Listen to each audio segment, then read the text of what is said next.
Can get a bigger package done by the time the sequester is scheduled to go into effect, then I believe that they should at least pass a smaller package of spending cuts and tax reforms that would delay the economically damaging effects of the sequester for a few more months until Congress finds a way to replace these cuts with a smarter solution.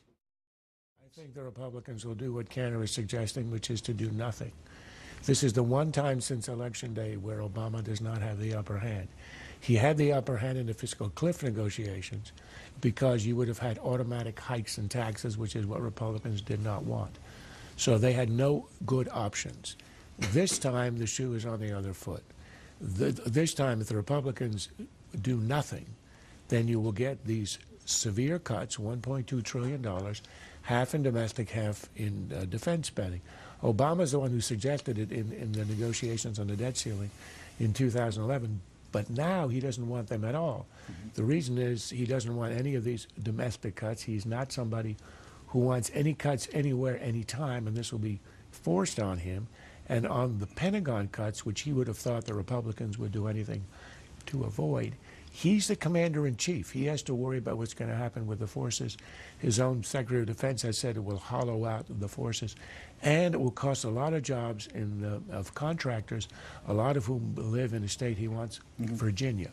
So he has to do something about this, and it is unbelievable that he would have offered the Republicans a deal in which there are extra tax increases as a part of the deal. The Republicans will do nothing, and they should do nothing, and demand, if the president wants to avoid this, you do the cuts, but do them somewhere else, but no taxing. I do think you need to put an alternative on the table. I don't agree with Charles on this. I think if the Republican position is just we're going to sit back and accept sequester, I think the president gets to say, well, here's a reasonable halfway proposal. Let's do it. I'm actually, hey, I'm the guy who's a little more pro-defense than those Republicans. I really don't like that position. There's nothing against offering an alternative, and it probably would be a good idea.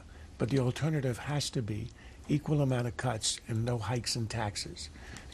Anybody in an hour could devise smarter cuts because all of this is across the board indiscriminate.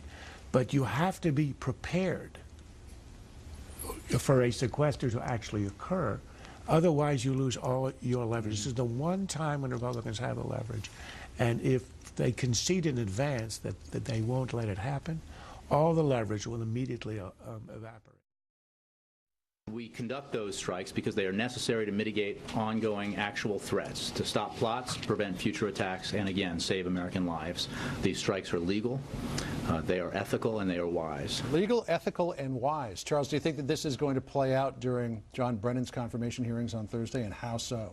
I think it will, and it'll be quite interesting to hear Democrats, liberals who spent half a decade apoplectic about enhanced interrogation in the Bush administration, who are now, up until now, have been silent about a program which doesn't interrogate people harshly but kills them without a judge, a jury, or even a lot of evidence.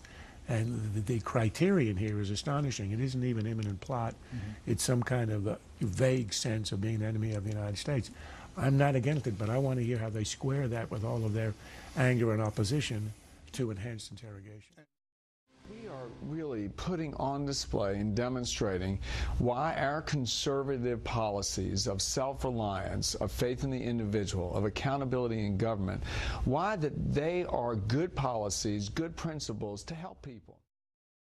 And if they simply govern effectively, if they do their best from the House, and if they oppose President Obama, they'll do fine. They should worry less about how they look, and they should just act according to conservative principles. Well, I'll answer your question, John. They also, although Bill left it out, they lost a lot of Senate races. And one reason they lost who were most of the people who lost? They were establishment candidates. No, and now the establishment's going to come in, and now the establishment's going to come in and say, right, 2 Tea Party candidates lost and about 7 establishment candidates lost. Todd Aiken branded the whole party. Oh, is that right? The Republicans were running ahead, and then Eric Cantor, who has studied these issues, I think, carefully, at least I hope he got his money's worth, is doing some important things in this speech. He's saying we need to talk and about the Republican establishment are coming to the rescue of those idiots out in the country. Real-life concerns, okay? You know, Tucker Carlson and Juan Williams were sitting in those same seats and nearly came to blows last night. I saw that same. It's lucky Charles is here. Well, let me rise above the partisan bickering here and let us reason together. I think one way that you can unite the party, which I think has had major success in integrating the more populist elements, which did not necessarily have to happen. You could have had a split in the party, a third party, Tea Party element, is to agree on the Buckley rule, that people will try to support and nominate the most conservative candidate who can win. If you keep that in mind and you don't try to make statements by nominating extreme conservatives who can be sort of enjoyable and rouse the populace, but have no chance of winning in a general election, you don't go that way. Classic example is Delaware Senate 2010. They threw away a seat. They would have had a moderate, even a semi-liberal Republican, but that beats having a hardline liberal Democrat. And you might have had a change of control of the Senate had that not happened with one or two other states. It won't be a civil war. It'll be like the kind of mudslinging that we saw today.